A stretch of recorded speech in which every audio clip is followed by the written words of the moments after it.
여기 영유라는 아이가 있습니다. 영유는 14살이지만 중학교에 다니지 않습니다. 영유는 초등학교 4학년 때 아빠에게 붙은 사채업자들로 인해서 이곳저곳 도망다니는 신세가 되었습니다. 상가 안 장애인 화장실에서 눈을 붙이거나 찜질방 이곳저곳을 옮겨다니거나 하면서요. 영유의 아빠는 결국 도망쳤지만 사채업자들은 아직도 영유와 엄마를 쫓고 있습니다. 한 곳에 정착한 지는 꽤 되었지만 엄마는 사채업자들에게 쫓긴 이유로 영유가 학교에 다니는 것도 집 밖에 나가는 것도 싫어합니다. 그리고 영유의 엄마는 영유가 자신이 모르는 비밀이 있다는 것도 싫어하죠. 엄마는 영유를 상습적으로 때립니다. 이전에 아빠가 사라지기 전 집에는 가정폭력이 만연했습니다. 엄마는 아빠가 사라진 이후로 영유에게 더 날선 채로 대하는 것 같아요. 늘 집에 머무르며 엄마의 귀가를 준비하고 설거지를 하고 방을 치우는 일은 영유에게 익숙한 일이 되었습니다. 이런 지루할 법한 하루들 속에서 영유가 괜찮을 수 있는 건 모두 어느 날 분리수거장에 버려진 어항에서 데려온 스핀이라는 물고기 덕분이었지요. 스핀은 꼬리를 흔들거나 물 위로 튀어오르거나 늘 영유와 함께 해주어서 영유의 가장 친한 친구이자 버팀목이 되어주었지요. 어느 날은 영유가 스핀에게 말을 걸며 손에 든 나무새총을 만지작거립니다.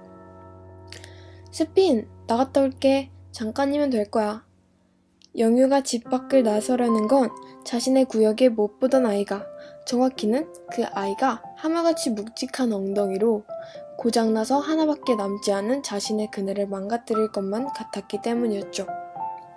당연히 영유만의 그네는 아니지요.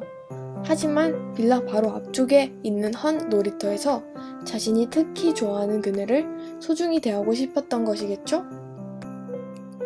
벌써 별명이 생겨난 하마 엉덩이는 영유가 까칠하게 밀치며 쫓아내버려 결국 떠나고 맙니다. 하지만 영유는 몰랐습니다. 그 하마 엉덩이와 상상치 못한 엄청난 사이가 될 거라는 것을요. 그날 엄마가 오기 몇 시간 전 늘 그렇듯이 꼬르륵 소리가 영유의 배에서 들립니다. 띵동 띵동. 바로 그때 현관의 벨이 울렸습니다. 영유는 조심조심 나가 현관 속 구멍에 눈을 댔습니다. 배달 왔다. 바로 배달형이었습니다.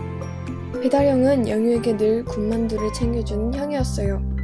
문신이 많아 처음 중국집에서 만났을 땐 겁을 먹었지만 영유를 챙겨주는 것으로 봐서는 나쁜 사람은 아닌 것 같았어요. 배달형에 관한 건 엄마도 모른답니다. 영유는 빈속에 군만두를 씹어넣으며 오늘 있었던 그네의 일을 말하고 형과 대화를 나눴습니다. 배달형은 내가 세상에서 가장 좋아하는 사람이었다. 나를 보러 와주는 건 배달형밖에 없었다. 다음날 놀이터에서 욕지거리가 들려옵니다. 돼지 새끼가 여기까지 기어왔네? 병신, 우리가 모를 줄 알았나 보지. 영유는 귀를 쫑긋 기울입니다. 창밖 숲을 사이로 빼꼼 지켜보니 어라? 쟨 어제 내 그네를 탔던 하마 엉덩이잖아?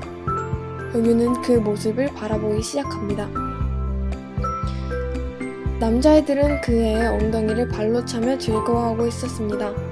그 모습을 보니 웃으며 자신의 아빠를 발로 밟던 팔뚝 아저씨들이 떠올랐어요. 돼지처럼 물어봐. 그럼 풀어줄게. 한 아이가 낄낄대며 핸드폰을 들고 사진을 찍습니다. 영유는 마음이 용암처럼 들끓었습니다. 처음에는 맞는 아빠가 꼴 좋았지만 갈수록 화가 치밀었던 것처럼요. 영유는 가만히 있을 수 없어 손에 들고 있던 나무젓가락 새총에 어항 속 돌을 끼워 낄낄거리던 아이들을 쫓아냅니다. 걔들은 어쩌면 평생 영유가 숲풀 뒤 빌라에서 창칼을 통해 돌을 날렸다는 걸 모를 겁니다. 하마 엉덩이가 어떻게 알았는지 영유의 집 쪽으로 다가와 인사를 건넵니다.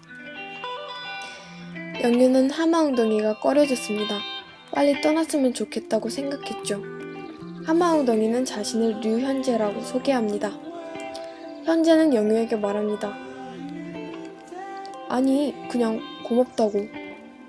영유의 머릿속에는 고맙다는 말만이 남고 가슴은 몽글몽글 따뜻해졌습니다. 낯설고 이상한 느낌이었습니다. 영유는 아주 오랜만에 자신의 얘기를 또래에게 털어놓으며 본 책의 본격적인 이야기의 서막을 엽니다.